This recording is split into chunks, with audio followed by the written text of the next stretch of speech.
Welcome back to Career Build Series. This is episode number 80, and so we've done some good testing with the mining equipment. I also built another piece of mining equipment off screen. We'll get into that a little bit later. What I'm going to do here is do a quick time lapse of me getting all these vehicles put away.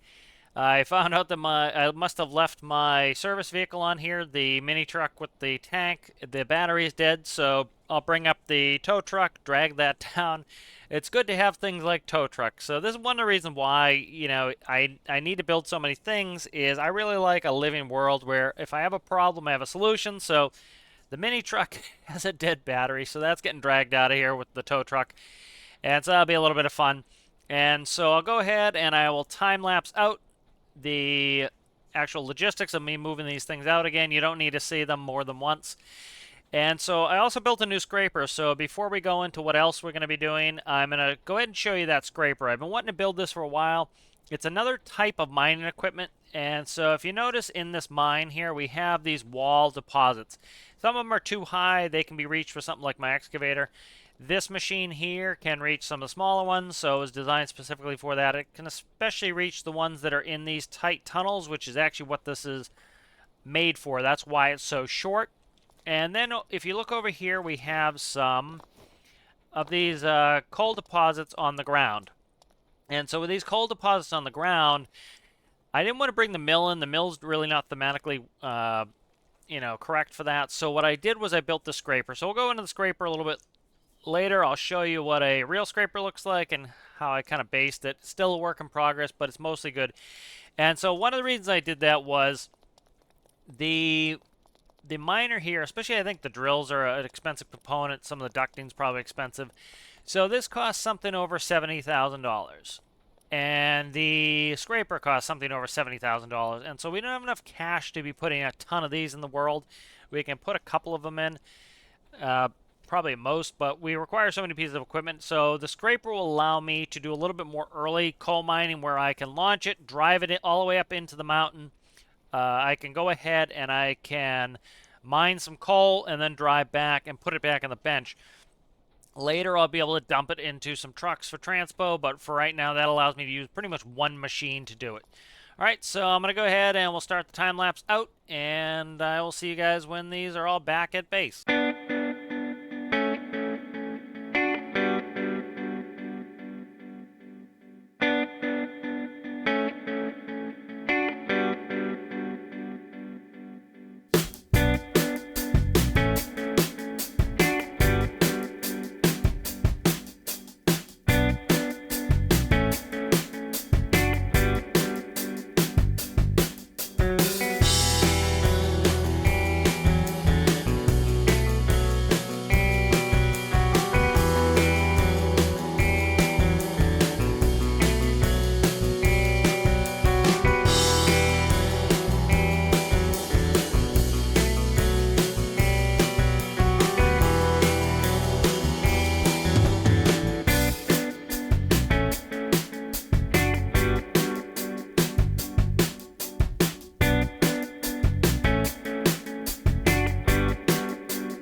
so everything's home here. Let's go ahead and put all these back on the bench. And so that was fun, kind of getting everything down. A little bit of the old time-lapse Aruna here. But that lets me get all my vehicles down. As you know, I really like having a wrecker now. The service vehicle, the electricity died on it. And so now with a wrecker, as you can see, quickly get that out of there. So nice. So 151,000 in the cash. 150,000. Let's see if I can form a full English sentence. $150,000 in cash. We have 151,000 around there. So let's go ahead and I'll just show it to you here. So this is my scraper, and so I'll go ahead and let's put up a picture of what a regular scraper looks like. All right, so as you can see, this is a regular construction scraper, and the scraper, what it does is you go out to a job site, and the job site's going to have hills and valleys. And so let's say you want to put a huge warehouse there. And so what the scraper does is it lowers the front and has a blade on there, and it will start to scrape the soil, and it will fill up the hopper. And then as it needs to fill in the lowlands, a blade will push that dirt out the front, and it will drop. So my scraper here is a little bit different because this is designed for drilling. And so it operates similarly. I still want to do some design in this. This looks like a bathtub in the back. But the scraper will drop down, and if we look under here, we have some drills. And so this will drill the coal, and it will fill this hopper back here. Then the door will open, and it will dump, and so we'll use that auger to be able to put it away. Or one of the benefits of this is 75,000. I can launch this from Spy Cakes, from the train terminal. And then I can drive it into the short tunnel, up into the mountain. I can mine. I can pull out 621 units of coal, and then I can drive back quickly and despawn it to put the coal in the workbench. And that's going to give me a little bit quicker of an operation here. I do enjoy bringing the trucks up and the service vehicles and everything else, but it takes a lot of time. And so if I want to just do a little bit of coal, I can go quickly do that, and that'll be a little less time consuming. And then as we get more vehicles, we can do like a really, a serious coal hit where we're going out there and doing a lot of coal. So let's quickly, I'll just spawn this and you guys can see it. So here's the scraper. Works pretty well. If we look at, let's go ahead and start up. So we have a couple fires out there we'll probably do after this. So manual transmission, as with everything, same. Is essentially the overloader. I just changed the back. And so we have a nice 4-speed transmission.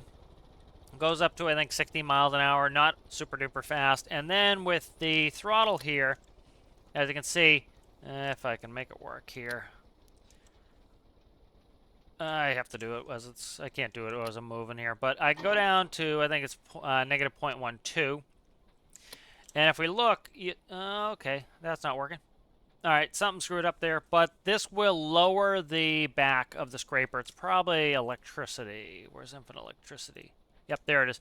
So I need to hook up electricity, but as you can see, that lowers. That will allow the drills to grind. And what this is going to be for is this is going to be for scooping up the coal from those flat areas that are actually on the ground. And this can also be used for things like gold, and this can be used for iron. It can be used for any of the mining application. So this scraper it's going to have to sit on the spot for a while. I do have an independent diesel motor that powers 3 drills. The issue is this. Those drills, offer a lot of resistance, which makes sense. You're drilling into a hard substrate. And so it really slows them down, but it actually drills reasonably fast. And it's another one of these vehicles that I can get in. Let's go ahead and set the brake here. And if we look here on this panel for the operating the back, it has a fill quantity. It will also flash a light when the trailer is full. I can start the drills and I can dump it. And so what this allows me to do is I can leave it on one of those flat spots and let it drill on the flat spot. I can then run over to my other miner and I can operate that for a little while. And so this is going to allow me to have some semi-autonomous vehicles. Now this needs a lot of decoration, but that's kind of how it's working. So let's go ahead and we'll put this back on the workbench. So this is something else that we'll be using here, and so I think that'll be a lot of fun. So let's go ahead, and I want to get into some missions. Been kind of missing some missions. So let's go ahead and we'll get looking at that. All right, so we have all the vehicles from coal mining put away. Currently, we don't have any missions, but we're going to have to get down towards FJ anyway. We are very scant on diesel here at Dreimor. We only have about 1,400 liters, which I'm a little bit cautious on taking only 1,400 liters in the Seagull. So probably, let me see. I'm trying to kind of figure out how we're doing. So if it's, I think it's 0.84. So that's only 1,600 pounds of fuel. I really don't want to run out of fuel on the way down there. You know, so we don't have a ton. That's probably around what we're going to burn. So let's go ahead and pull. I have a race plane that I made, and it should be pretty fuel efficient. So here's my air racer. This is from the air race add-on. I've yet to release that. I thought that we are going to test it out on the podcast, but podcast has been scant lately, so eventually I'll get that out, but I'll have to do some testing on it. So this is pretty small and should be pretty fuel efficient, so this will be kind of fun to head out in. So let's go ahead, let's jump in the cockpit. We'll take a little screenshot of the race plane. So this will be kind of a cool way to transition from airport to airport. So let's see if I can really remember how to do everything. Master power, avionics, engine start, stop. Canopies coming down. Alright, beacons on, nav lights are on. Let's go get our buddy. So we'll stick our buddy in with all the other dogs we've been accumulating. We have a dachshund, we have a boxer, and now we have a Shiba that will be going down to FJ. So I need to definitely move some fuel up here, so that's on the to-do list. See if we can get a pic with the dog. That'd be kind of fun. Here we go. Alright, so let's go ahead and we'll get out of here. So, park brake's coming off. Canopy can come back down again.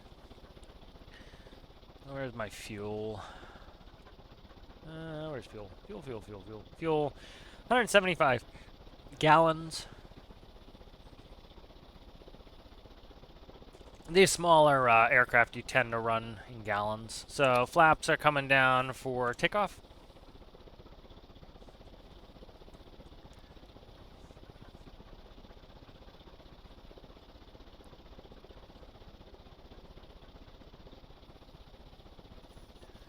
Alright, and we'll go ahead and we'll power up and get out of here.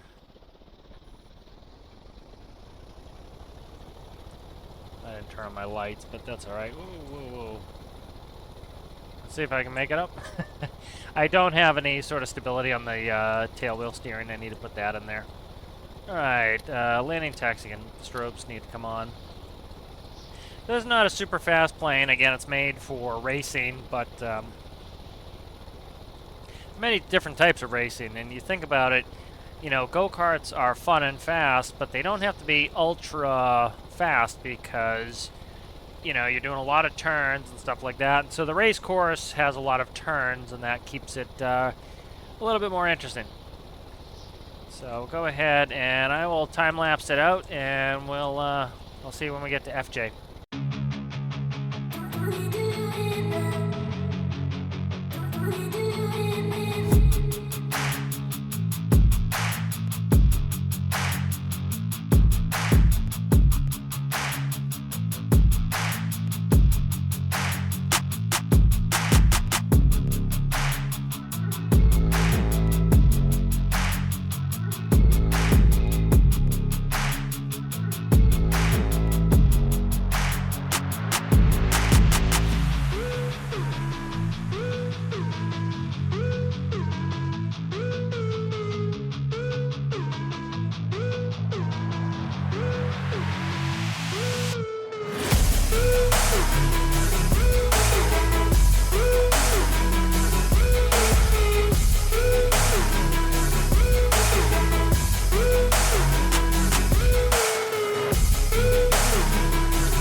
Alright, so we're back here and we're getting ready to land at FJ.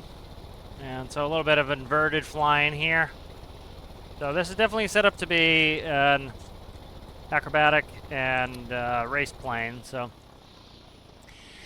little fun flight there, going under some bridges, and makes it a little bit fun to transition from place to place. You know, so trying to do less of the teleporting thing and trying to do more of the actual operating vehicles. I have to start teleporting pretty early in the build series because I don't have many vehicles. You know, and I could use old vehicles, but I try to keep that to a minimum and use stuff that I've built. So aiming at the aiming bars. They're coming in a little hot and fast because we want to make it all the way to the... Oh, ooh, this is a little bit harder than I'd like. So I do need to put a stability system on the tail wheel. It's a little bit overly sensitive. So, you know, I need to put the angular speed stability system on this as well, which I've yet to do. That's why it's a little bit crazy. But that was a fun little flight over. Hope you guys enjoyed that. It was nice to see the terrain. You know, this is all VFR. You know, I did notice that the map icon was on for a second, but I took it off. It's actually not all that hard. You know, especially this is VFR conditions. It was a little bit foggy when we left Dreimor, but it's pretty easy to navigate, you know, in game. It would be nice if they made it so you could go on the map and drag from here to here and it would tell you the heading, but you know, I have enough flight experience that that's fine. I can kind of guess. And then, you know, if you looked, I kind of went on the map and kind of showed where we were from place to place. And there's a lot of visual references, so it makes it pretty easy to actually see where we are. So that was a fun way to get here. A little bit different. And so we're definitely going to need to transpose some fuel. And so I actually did see one of the missions is still up. So let's go ahead and... we'll set the parking brake here. We'll open the canopy. Engine's coming off. Lights can go down. And avionics in. And master switcher off. Alright, good. So we're shut down. Let's go ahead and we will add to our dog collection.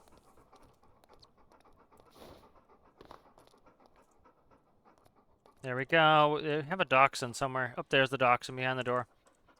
Alright, so we're quite rich with dogs at the moment. So as you can see here, we have 15,406 liters of the old diesel there. So let's go ahead and we'll grab the gull. And so I did a little bit of interior work on this off screen, but not a ton. So let's see what we're left with here. So 5,900. FJ we can eat up the fuel on at because we have plenty of access to fuel with the pump jack going. All right, so let's go ahead and we're gonna want to fly here. Let's look at the map. So I actually noticed this on the way by. If we go to logistics hub, the fire is still going, and so that is on fire. Let's see. Do I actually have? Okay, right here I have a fire X here, so we can use that fire X. Nice. All right, so let's get started. So we'll start a flow. Battery 1 and 2 systems. Avionics is coming on. Batteries are good. Volts are discharging. Beacon is on. Fuel is max fuel. Fuel valve and starter. Go ahead and set our flaps as we're doing that. Hydraulics 1 is coming on. Gen 1 is coming on. Fuel valve 2 is coming on. Crank 2. 2 is up. Hydraulics 2 are on. Gen 2 is on. Flaps are set. Parking brakes coming off.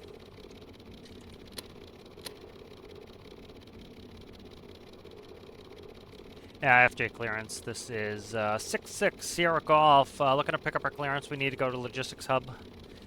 We'd like VFR at 1,000 feet direct. We have information echo. 66 Sierra Golf. You are cleared to the logistics hub via climate and runway heading up to 1,000 feet. At 1,000, you can turn direct to logistics hub and resume on navigation. Squawk. What is it? 1,200. 6 Sierra Golf. Actually, in controlled airspace, they'd probably give you a squawk. So it'd be squawk 0123. Squawk in 0123, 6 Sierra Golf. And you can contact ground on 21.9. 21.9, thanks.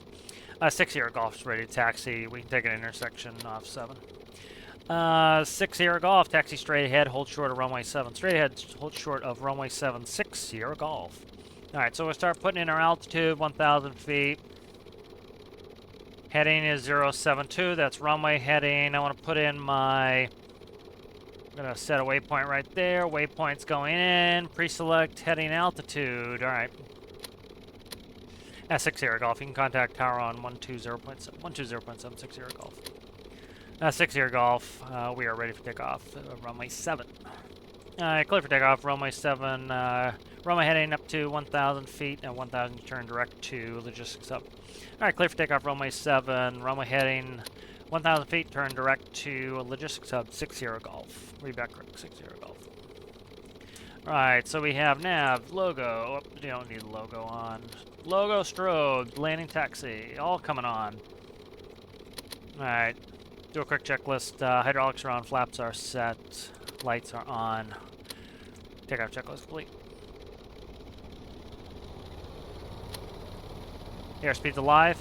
V1, rotate. Positive rate. Gears coming up. Let's click the autopilot on. Above 100 knots, flaps are coming up.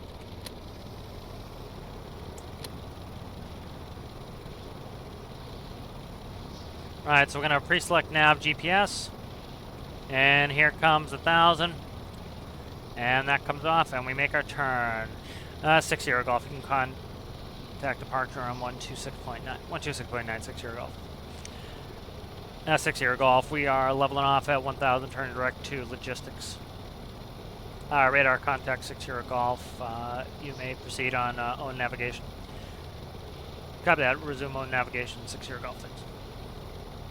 Alright, let's do a finish up our after takeoff flow. So the flow is complete. So then I call the checklist. After takeoff checklists. Flaps are up. Gear is up. Lights are set. Props. We'll leave our props full forward. Actually, I'm going to bring them back a little bit. Props set. After takeoff checklist complete. I like to put in a voice changer from when I do like ATC and stuff. I tried one and it screwed up all my audio. I had to get rid of it and fix it. So I'm going to have to find a different one to use for that. But that's something I would like to do. You can see I still have that jitter. I need to fix that. That's an issue with probably a D value. I'm just doing P PID, so there's different ways to do it. You can do, there's a P, which is just using the P value. There's a PI, which is using the P and the I. Very, very rarely do any of the applications in Stormworks would a PI be a reasonable thing to use. And then there's a PD, which is using the P value and the D value, and those, in my understanding, are the most prevalent. So what we want to do is always back up our heading. So we do 308. All right, good. So 308 is set in there. So we're currently 1.1 or 3.4 nautical miles. We're 1 minute out. And we're visual right there. 6 Sierra Golf. We can continue on now. We're visual on logistics up. 6 Sierra Golf. What do they say? 6 Sierra Golf flight following is canceled. Resume on navigation, squawk 1200. Resume on nav, squawk 1200, 6 Sierra Golf. Thanks. Alright, so we change our squawk code to 1200. That's the VFR squawk code. Landing taxi are coming on. Flaps, doing notch of flaps. And, yep, gear staying up. Doing a water landing here, people. I need to remember what I'm actually doing. Alright, and we're coming down. So you see how short the distances are in Stormworks? I know I kind of comment, we'll put it nicely, I comment on that quite often, but, you know, there's benefits to it, there's drawbacks to it. I just wish I could have the tools to spread it out. Eventually, I'll do, you know, it was popular for a little while. People were doing videos on what they'd like to see in Stormworks 2, which is not called Stormworks 2. They explicitly said it's not Stormworks 2, but it is a game like Stormworks 2 from what we've heard. And so at some point I'll do a video on kind of my thoughts on what I'd like to see, you know. Okay, there we go. Touching down. I have too much prop in there. We are touched. So so this is a high-speed taxi. And so what we're doing is keeping our speed up, and that allows us to plane a little bit. And And so as you can see, I'm using, whoa, whoa, whoa, whoa, too much, too much, too much, too much. I did a lot of asymmetrical thrust there. Way too much asymmetrical thrust. Let's go forward on one, on two. You know, in real life, it's very easy to do asymmetry. You know, you just, they both fit in the palm of your hand, and so you can twist them. So you'd essentially just twist the left and right. So you keep both of them in one hand, and you just turn your hand, and you can advance one or the other. So it's very easy IRL. It's a little more challenging in game to do it, because I have to actually reach over here and do it. You know, the thing that we don't get in game, there are ways to simulate it, but the thing we don't really get in game that we do get IRL is you could, for example, you can push the thrust levers up very quickly in an emergency. You can push them up slowly when you want. There's also friction locks. You can make it so that they move a little bit slower or faster. We don't really get that in game, so can't really simulate that. I have to kind of set the most reasonable speed. So we're just going to go into beta. We're in beta. And we're going to go ahead and we will shut down. So fuel valve 1 and 2, gen 1 and 2, hydros 1 and 2 are off. Shut off number 2 battery, nav lights coming off. And we'll just leave the beacon on so people can see us. And we'll go for a little swim in the old drinky poo. Alright, so this hose needs to go adieu. And I need that fire X. Okay, good. Alright, so let's go put out this fire. Let's see if I can't get us a little picture here. There we go. That's not a bad one there. Alright, and we're in the drink and we'll have a swim. Good thing that I shut the props off. As you see, I've swim right into the props, so.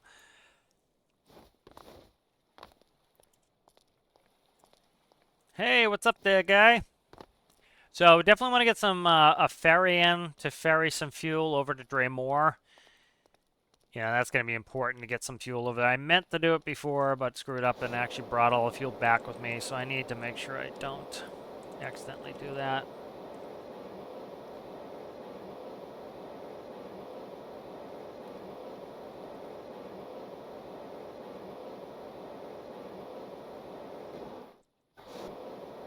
Hopefully I can put this one out. There we go. I think some of them are getting smaller. Yep, there we go. You can see it's getting smaller now. Sometimes you have to hit it just right. There we go. You can see the bloom is getting smaller as we're putting them out. So just have to aim up a little bit. You can see the blooms are getting smaller if I aim up just a little bit.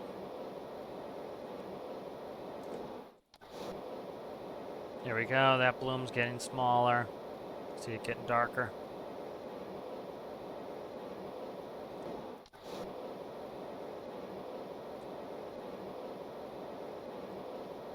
Using a lot of water here, though. I need to be careful. There we go. That one's almost out.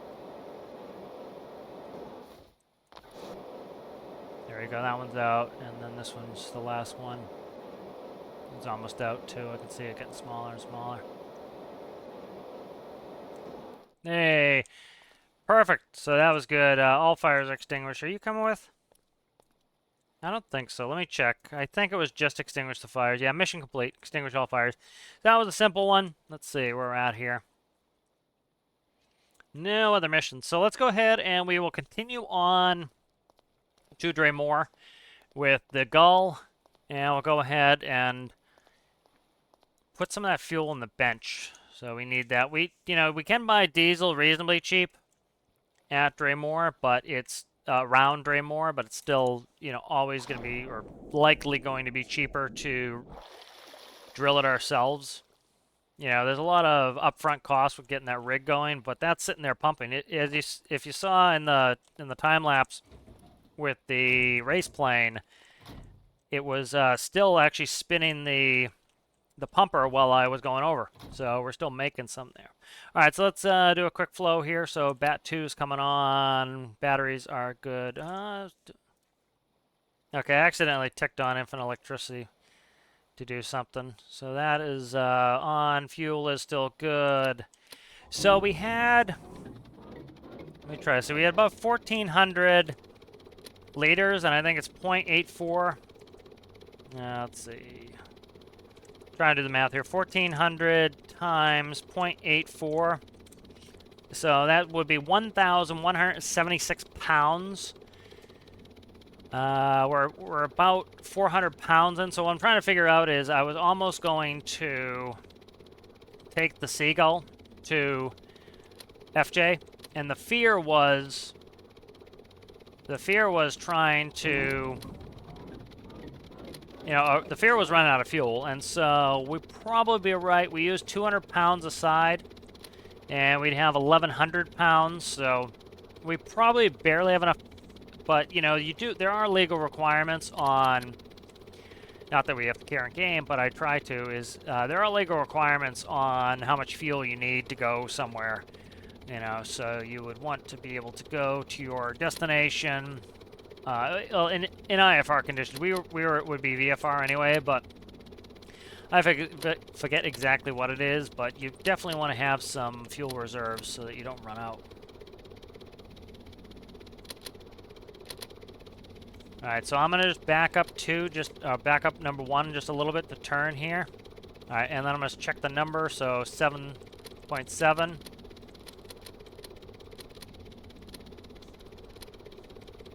Okay, there we go. Now they're matched, and we're good to go. So that's how, with a seaplane, having a multi-engine seaplane is very helpful because we don't have to worry about making it, kind of faking it so that we can turn on the water. We can actually use differential thrust to do it, which is much more realistic. Alright, so we can see the rail line there, and so I'm just kind of visually VFR. So we're coming around the wind turbines here, so the wind turbines are right there. So we're going to continue on a westerly heading. This heading's good, 298. Let's bring it, we can actually see Komodo up there. If I kind of turn the wing a little bit here. Right up there is Komodo, so we're aiming right there is the oil rig, 12 o'clock, so this is the oil rig right here. So we're headed right to the oil rig, which if we look, will put us right next to Dreimor. So just a little bit of VFR flying. VFR flying can be a lot more fun because you're really looking outside. You have to pay attention a little bit more, so. Go ahead, nav should be on, strobe should be on, okay. I'm going to start bringing the props back, and we're going to do max speed here, just to get in there. Alright, here we go. So we're going max speed into Dreimor. I'm just going to I don't want to climb too high. There's no point in us going super high, but that's the intermediary island, I think, before Komodo. It is. I think Komodo's up further. Alright, so after landing, checklist is going to be gear up, flaps up, lights are set, props are set. After takeoff, checklist complete. I probably keep saying landing to mean takeoff. Alright, and if we look visually, 12 o'clock, I can see the island, or the continent, or whatever you want to call it, the island that Dreimor is on. So we do not need clearance. We just left on a VFR. And Dreimor is uncontrolled, so we're just going to make position call as we come into Dreimor. We're down to 700 feet. That's fine. Kind of scud around a little bit. It's helped me see a little bit better. We headed the right way? We are. Okay, I just want to make sure. I can see the spit of land there. That's the road bridge. I was thinking it was something different for a second there, but we're good. Dreimor traffic. This is 6 Sierra Golf. We're coming in from the southeast. We're going to be making a right base. Runway, I think it's 2, Dreimor. Alright. So let's start getting ready here. So prop is going full forward. Gears coming down. Flaps are set. I can slam the flaps all the way in because I have... It uses an up-down counter. It has progressive flaps, kind of like if you had an electric actuator, linear actuator. I think they're electric actuator. It depends. They have jack screws. They have electric jack screws. They have hydraulic jack screws, I think. They have a bunch of different ways that they control it. Ooh, way too much trim. Put a ton of trim in there. I meant for like a 3, and I had a 0.6 in there. Dreimor traffic. 6 Sierra Golf is in about a half-mile right base to final for runway 2, Dreimor. And so in uncontrolled field, you're just making position calls. Let's see. Bingo, bango. Landing checklist. Gear is down. Flaps are set. Lights are on. Landing checklist complete. I overshot there. Okay, by a little bit. Let's start getting slowed down here. This will help me fix it. A little bit of wind going on there.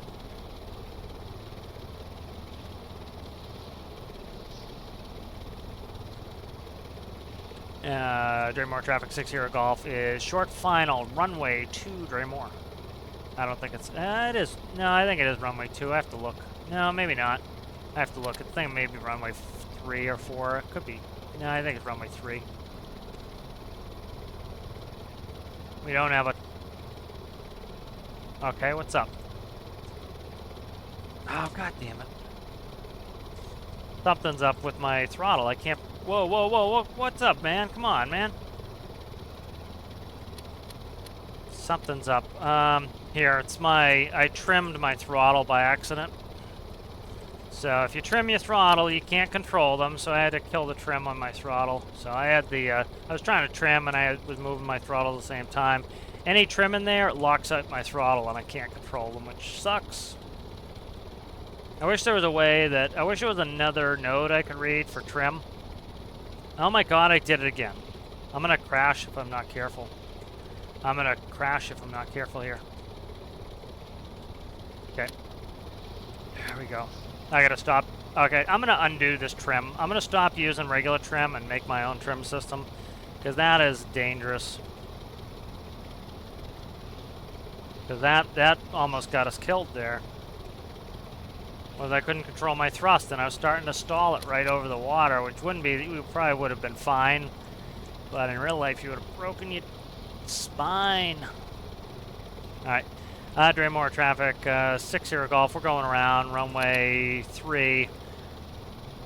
We're currently setting up for right downwind for runway 3, Dreimor traffic. Alright, flaps are up, gear is coming back up. Yeah, so that nearly got us into a crash. I could, you know, I was right, beautiful flare, trying to slow down a little bit, couldn't slow down, and I was like, what the hell's going on here? And it was, you know, the trim locked out my throttle, so I couldn't decrease thrust, but I had a beautiful approach. Dreimor traffic 6 Sierra Golf is beam the numbers, runway 3, Dreimor traffic. Alright, beam the numbers, gears coming down, I'm gonna start slowing down, flaps coming down, cranking off power here. I don't want to cut it in, that's a mistake a lot of people make. A lot of new students make that. I need to trim like crazy here. Alright, I'm gonna make sure I get my hand off the thrust lever so that I trim. So about a 0.3. You know, there's a difference between rote learning. Rote learning is like you remember just the answer, the number. You don't know the why of the thing. And so, for example, you see this a lot, like people ask, hey, what number should I put in my p-value for my engine? Well, there is no one answer. The answer is, you know, you put in the correct number. And it's, you have to test it and you have to see how it works for that particular thing. And there's a lot of things that could be rote, you know, learning and flying that are not really the way to do it. And, you know, some people would still teach rote things like, you know, what trim setting to put on, you know, hey, if you're, you know, you have full flaps, what trim setting? That's not really the way to do it, because things change, airspeed over controls, things like that. You do not want to just put in a trim setting. You do for takeoff, because the takeoff conditions are pretty much almost always the same. Couldn't move my throttles again. And, you know, they're almost always the same, but, you know, you do have a takeoff trim. But for things like when you need to trim, you don't want to just say like, hey, 0.3 when you have full flaps. That gets you into trouble. You really want to feel it out and do it correctly. And same thing with, there's a lot of things like I was saying, like the p-value for your engine. Like somebody say, oh, what p-value should I have my engine? It depends. It really does. Do you have a flywheel? Do you have a, how many, you know, how powerful is your engine? You know, what's it actually controlling? You know, prop, is it controlling a wheel? What is it control? Ooh, that was a gorgeous landing, if I do say so myself. So I'm in reverse, as you can see. flaps are coming to 1 notch. So, we used to tell students don't change your configuration on the runway. And the whole reason, this is another rote thing, right? You tell somebody, don't change your flaps when you're on the runway. That's wrong. That's a rote thing. The better thing to do is explain why I don't want you to change your flaps on the runway. So, for example, I didn't want my private pilot students changing their flaps on the runway. Why? Because it was a distraction. So you're supposed to be looking ahead, make sure you don't run off the runway. And they look over here and look at their flaps, and now they can't see what's going on here. And they don't have the experience to look with one eye out here, or quickly reach for the flaps, hit it, and look out, or feel the way the airplane's moving on the runway. And so you'd have some instructors would just tell them, don't ever touch your flaps on the runway. Well, then they go to the airlines, well, guess what? You're supposed to start bringing your flaps up. You know, and so they'd be like, oh, I was told never to do this. Well, they didn't get the context. The context was, you know, the whole point of why you're doing the thing. You're doing it because I don't want you getting distracted as a private pilot with no experience while you're trying to land so you don't run off the runway. That's the context. And so rote learning is not great. You want to know why you're doing the thing you're doing. And that's why, like, people who just want to copy a p-value number, it's better, it takes a lot more effort to learn why you would put in a certain p-value, but it is the correct way to do it. So that was something I used to do in flight instructing a lot. So let's go. Fuel valves are off. Gens are off. Hydraulics are off. All right, and we'll go ahead and come through, and we do avionics, systems, and we'll shut our batteries off. All right, shutdown checklist is complete. I'm not going to actually run it. All right, so the whole point of running this in here, it was to go ahead and we're going to put this fuel in there. So you can see we have 749 liters. As we put this in the workbench, we're going to get a considerable amount of fuel. All right. And so what I'm going to actually do, I won't do it now, but let's despawn it. So next time I leave here, what I need to do is I need to make sure I only take. Okay, that's right. I'm dealing in pounds, so it's about half. So I have 18,000 pounds, and so it's about half the liters. So not quite, but there we go. We had 90. So now we left with like 100-something liters in there. Now we have 9,900 liters in there, so that gives us a good bit of fuel in there. So we'll leave with like, maybe we'll take 1,000 liters with us, probably more, maybe 2,000 liters with us, and we'll leave the rest here. And so every time we come here, we'll ferry some in.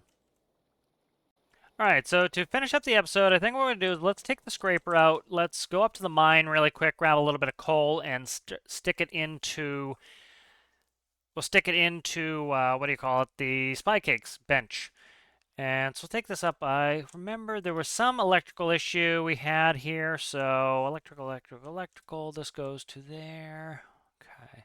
Okay, right here. This is not connected to anything, so I need that.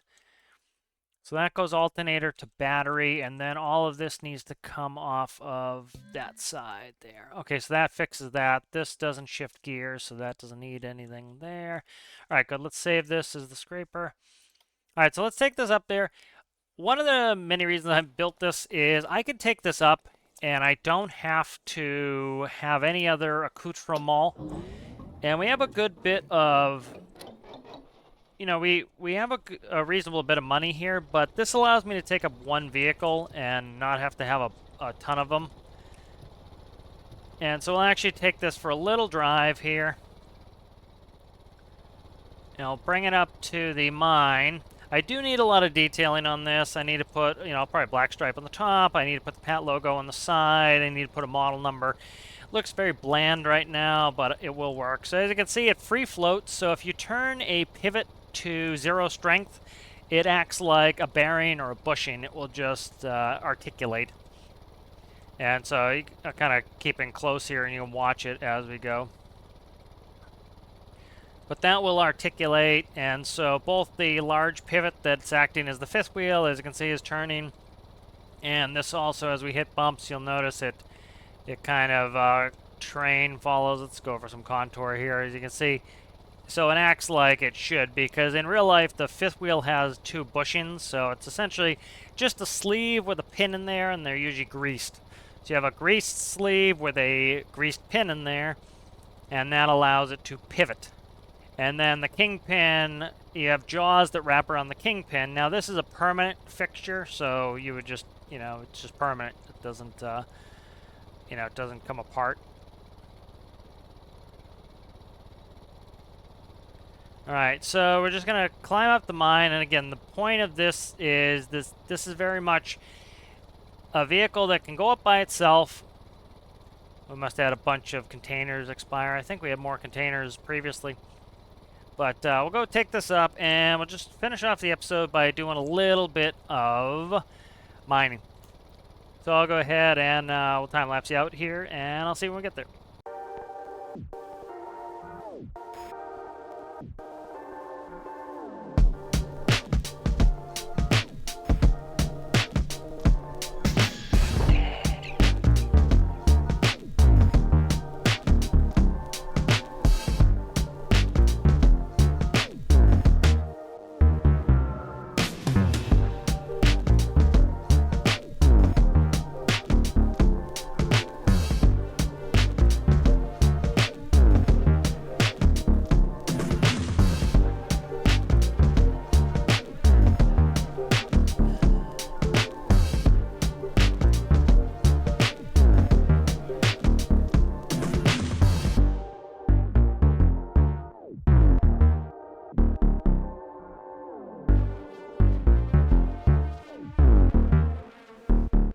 Alright, so here we are in the mine. Let's go ahead, we'll turn on the headlights again. And as you can see, we're coming up there. There's some coal on the ground. Alright, so we're going to go right over the coal on the ground. Right about there should be good. Let's turn the parking brake. And it stalled because I didn't downshift. So what we'll do is we will bend the scraper itself, as you can see. You know why it's doing that? Parking brake. So I need to shut the parking brake off. That actually happens IRL some. You'll get, for example, if you're using a hub shifter and you raise the trailer with the tires locked up, like the brakes on, it will cause the vehicles to buckle and bounce. And so what you'll actually do is I would usually shut off the brakes to the power unit. And then as you're raising the trailer, it tries to pull the tractor in so it allows it to move some. So as you can see, that went down. Next, what we can do is turn on the drills. Now, one thing to keep in mind is when you start drilling, that offers resistance. And so, for example, I was getting something like a value of 1 on the speed of my drills actually moving. As you see, I have a 0.18, and that's because there's so much resistance from the actual coal vein that this is, causing some resistance on there. So it will actually slow down your drills. And so it's going to take a little bit of some time here. I do have a nice counter in there. As you can see, it drills pretty slowly. I could probably up this a little bit by, currently, what I'm doing is I'm down gearing this, and so I up-geared it a little bit, and I up-geared a little bit, probably too much, so I probably fix that to, up-gear it a little bit less so that, because that gives it resistance as it is to turn the drills, but once they're actually hitting this coal vein, they are causing more resistance. Let's raise it a little. Alright, so it's going about the same speed. So you see, we have 19. So one of the benefits of this system is this can sit here and drill any of these that are flat on the ground. So this is going to be good for, say, going up to the iron mine that has flat stuff on the ground. This can do iron, coal. This can do pretty much everything. Iron, coal, uranium, I don't think there are many or any, there might not be many veins of uranium on the ground. So this is better for like coal, iron, and aluminum and gold. And so we could use this for any of those. And so one of the nice things is that this can sit here and it can sit on this patch and eat. And then what we could do is come over here with the other miner and we could actually hit the walls, and I can come over and I can get this machine going. And then I can come back to this machine, and by the time I'm coming back to this machine, it's probably ready to move to, say, this vein right here. And so that's kind of what the plan is these can just run. And so it allows me as a single person operating all this equipment to just move from site to site, from vehicle to vehicle. This is also beneficial because, for example, this is a good AFK machine. I can just sit here and let it run and go AFK. And so that's kind of what I'm thinking with this. So let's go ahead and I will time-lapse this out, and we'll see it when it's ready. All right, so I did a bunch of drilling here, moved it a couple times on the patches. We have a little over 300 units here. This can hold 621, so about half. It's about half full. I ran out of fuel in the actual drill's fuel tank. I need to do a little work on that. And so let's go ahead and head back.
All right, so here we are.